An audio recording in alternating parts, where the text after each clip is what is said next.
안녕하세요. 실시간 검색어 김은별 기자입니다. 실시간 검색어에서는 주요 뉴스를 한눈에 보여주는 뉴스통 검색어 8가지를 알려드립니다. 오늘의 검색어 먼저 살펴보시겠습니다. 8위에는 오늘의 날씨가 올라와 있고요. 7위에 자치경찰제, 6위에 을지로 화재가 올라와 있습니다. 5위와 4위에는 각각 자유한국당 김준교와 TV토론회, 그리고 3위에 연세대, 2위에 통상임금, 1위에는 안희정 부인이 올라와 있습니다. 하나씩 검색어 살펴보실게요. 6위에는 을지로 화재가 올라와 있는데요. 뉴스토마토 박용준 기자의 보도입니다. 어제 오후 12시 39분쯤 서울 중구 을지로 사가의 한 철물점에서 불이 나서 1시간 30분 만에 인명피해 없이 진화에 성공했습니다. 소방당국에 따르면 을지로 사가의 한 철물점 아크릴 작업장 1층에서 아크릴 절단 작업을 하다가 불꽃이 튀면서 화재가 발생했고 인근 7개에서 8개의 점포로 옮겨 붙었는데요. 이번 불로 인해 해당 건물 등에 있던 시민 12명이 대피했습니다. 다행히 추가 인명피해는 없는 것으로 파악됐습니다. 그렇지만 이제 불로 인해서 검은 연기가 대량 발생하면서 2시간 넘게 인근 도로가 통제되는 등 지나가던 시민들이 불편을 호소하기도 했습니다. 다음 검색어 3위에 올라있는 연세대 살펴보시겠습니다. 등록금을 제때 납부하지 않아서 올해 연세대 입학이 취소된 수험생에 대해 학교 측이 절차대로 입학을 취소하겠다고 밝혔습니다.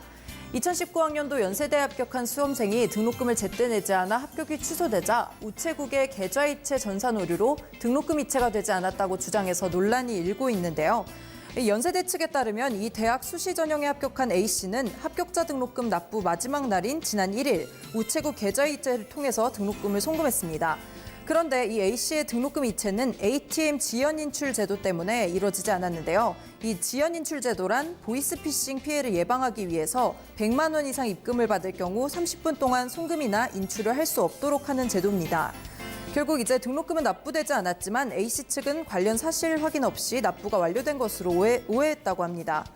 연세대는 A씨 측이 등록금 이체를 실패한 이후 당일 오후 A씨에게 등록금이 미납됐다는 안내 문자를 보냈고 구제 방법을 찾았지만 추가 합격자 등 공정성과 형평성 문제로 절차대로 처리하겠다고 밝혔습니다.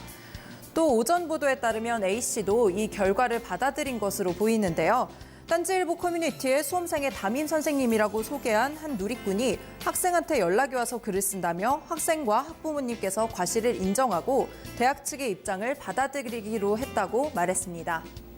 마지막 검색어 살펴보시겠습니다. 1위에 안희정 부인이 올라와 있는데요. 안희정 전 충남지사의 부인이 남편의 성폭행 혐의에 대해 어제 불륜이라고 주장하자 피해자 측이 2차 가해라고 반발하고 나섰습니다. 안희정 성폭력 사건 공동대책위원회는 같은 날 가해자 가족에 의한 2차 가해는 일반적이고 매우 많이 일어나는 심각한 문제라며 2차 가해 행위를 중단하길 바란다고 밝혔습니다.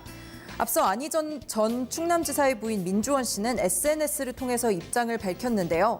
민 씨는 김지은 씨를 피해자로 인정할 수 없다라며 성폭행이 아닌 불륜을 주장했습니다.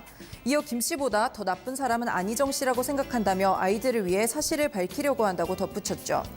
이에 대해 공동위 측은 가해자 가족의 글은 1심 재판부에서도 펼쳤던 주장이라며 2심 재판부에서는 다른 객관적 사실 등에 의해 배척됐다고 반박했습니다. 현재 수행비서 김지은 씨를 성폭행한 혐의로 2심에서 징역 3년 6개월의 실형을 받고 법정 구속된 안 전 지사에 대한 마지막 판단은 대법원에서 이뤄질 예정입니다. 오늘은 이렇게 3가지 검색어 살펴보셨는데요. 6위에 을지로 화재, 그리고 3위 연세대, 1위에 안희정 부인 살펴보셨습니다. 다음 시간에는 또 다른 검색어와 함께 돌아오도록 하겠습니다.